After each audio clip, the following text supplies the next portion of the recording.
क्या होगा अगर आईवीएफ में पेशेंट में हमारे पास फॉलिकल्स कम बनते हैं।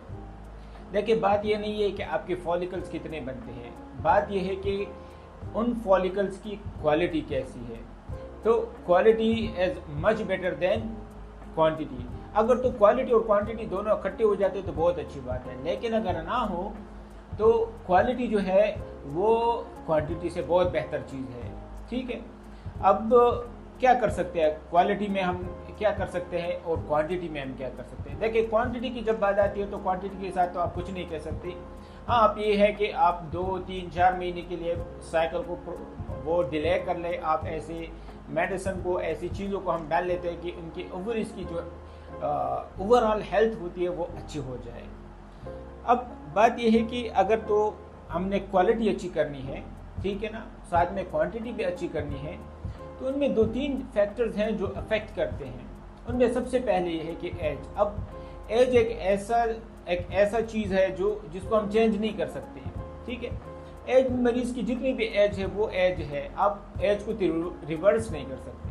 ठीक है ना, तो आप कोशिश किया करें कि अगर आपको इनफर्टिलिटी है, आपको पता लग रहा है कि मतलब ऐसे नेचुरल तरीके से नहीं हो रहा, ठीक है ना, ठोटको वगैरह से नहीं हो रहा, तो बेहतर ये है कि at early age you decide to go for ICSI और आईवीएफ।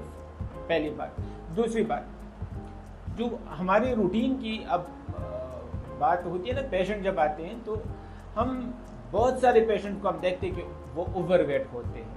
ठीक है, तो अगर पेशेंट ओवरवेट है तो हमने उसकी वेट को ज़रूर ज़रूर नॉर्मल करना है। और नॉर्मल क्या होगा कि उनकी जो बीएमआई है for that age, for that specific age, ठीक है ना, वो नॉर्मल जो रेंज है उसमें होना चाहिए। अगर तो उस रेंज में है तो आपकी जो क्वालिटी होती है वो भी अच्छी होती है और सक्सेस रेट भी अच्छा होता है।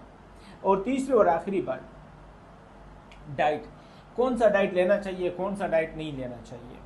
देखिए, जितने भी फास्ट फूड्स हैं यू शुड ड्रॉप इट। जितने भी every fast food, I would say they are not safe, they are not healthy।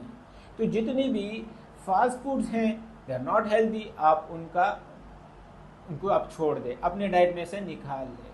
ठीक है ना, तो पहली बात तो ये है, जितने भी सोडा वाटर्स वगैरह है उनको आप ड्रॉप कर लें, आपने उनको नहीं लेना। दूसरी बात क्या है कि आपने स्वीट्स नहीं लेने। जितने भी स्वीट्स आपके पास आते हैं, ठीक है, अगर कोई नेचुरल सोर्स है जिस तरह की फ्रूट्स वगैरह का है, ठीक है, एक्सेप्टेबल, लेकिन बाकी जितने भी स्वीट्स है और स्वीट ड्रिंक्स है वो आपने नहीं लेनी।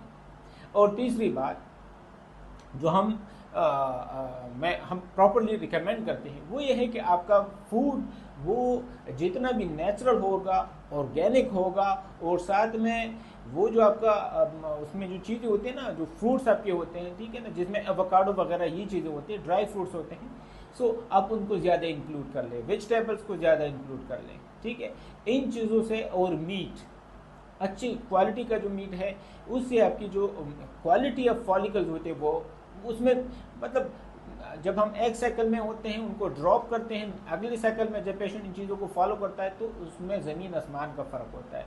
तो ये एक भाई ने वो किया था कि आप क्वालिटी के ऊपर कि मतलब फॉलिकल्स को किस तरह इंक्रीज करें। That person is from Canada. ठीक है, उन्होंने किया था कि आप किस तरह इंप्रूव कर सकते हैं। तो ये वो छोटी छोटी चीज़ें हैं जो हम अपने घर में कर सकते, जिसके लिए डॉक्टर के पास जाना नहीं पड़ता, जिसके लिए आपको न्यूट्रिशनिस्ट के पास जाना नहीं पड़ता। ये चीज़ें आप घर में कर सकते हो। ठीक है, तो ये इसके ऊपर बात हो गई कि क्वालिटी और क्वांटिटी हम किस तरह इंप्रूव करेंगे, लेकिन we should focus more on quality than quantity. बहुत शुक्रिया।